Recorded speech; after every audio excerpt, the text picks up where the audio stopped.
who's, I think, a rising star in the House of Representatives, Representative Steve Toth. Steve? Thank you, Governor. You bet. We were just here, May 20th, celebrating the work of parents across the state of Texas and the elimination of CSCOPE's content.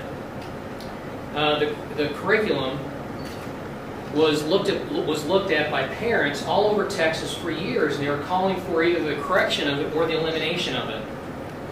And at the time, on May 20th, we believed that CSCOPE was going away for the very simple reason that they said it was going away. ESC 17 had a representative here, and they said, CSCOPE is gone. Please feel free to pull down SB 1406, Representative Toth. It's gone. Well, my concern then, and I probably share the governor's as well, is that we weren't convinced that they were on the up and up about it. And sure enough, here we are at a press conference that we really shouldn't have to have. CSCOPE should have been gone.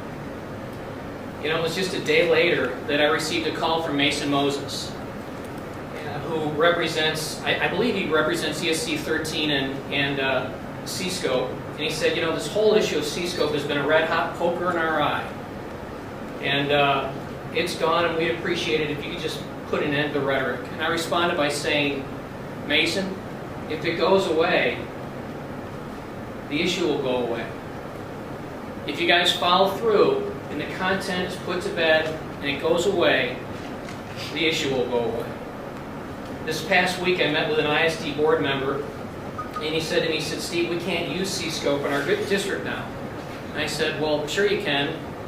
The only thing that went away is the content. The curriculum is still there. And he goes, you don't get it. I mean, we can't use it. And I said, why? And he said, the amount of blowback over the past couple weeks because of Thomas Ratliff from the State Board of Education over the continued use of it has created a lightning storm for us in our district. We are getting calls from parents. We're getting calls from teachers. Teachers don't want to identify themselves, speaking out against CSCOPE. I thought this problem was put to bed, and I said, well, you know, honestly, this is a content that was developed in a very peculiar way. No one knew that it was being developed. It had been out for 7 years. It had been out for probably 5 years before anyone even knew about it.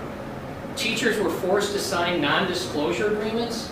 They were forbidden from telling parents what was in it against Education Code Title II, Subtitle E, Chapter 26. Parents were not allowed to see it. Marcia Farney, who sits on the State Board of Education, sat on the State Board of Education at the time, was not allowed to review it. The chairman of the State Board of Education, Barbara Cargill, was not allowed to have access to it. And I said to this guy, I said, this is of their own doing. This is a problem that they've created, and now Thomas Ratliff is trying to keep it alive. It's a mess. Folks, we're here today because one individual on the State Board of Education is trying to keep CSCOPE alive and trying to keep the issue alive. And that's the only reason that we're here. Microsoft and Bill and Melinda Gates Foundation, they're big proponents of Race to the Top and Common Core. And the architects of CSCOPE and its foundation has always been Common Core, delivered through an e-based learning portal. And Mr. Ratliff is an advocate, and he is a paid lobbyist for Microsoft. And yet he sits on the State Board of Education. Surely anyone can see the conflict of interest. And Mr. Ratliff either needs to step down from the State Board of Education, or he needs to leave or relinquish his lobbying responsibilities with Microsoft, because there's clearly a conflict of interest that he needs to address for the betterment of education across the state of Texas.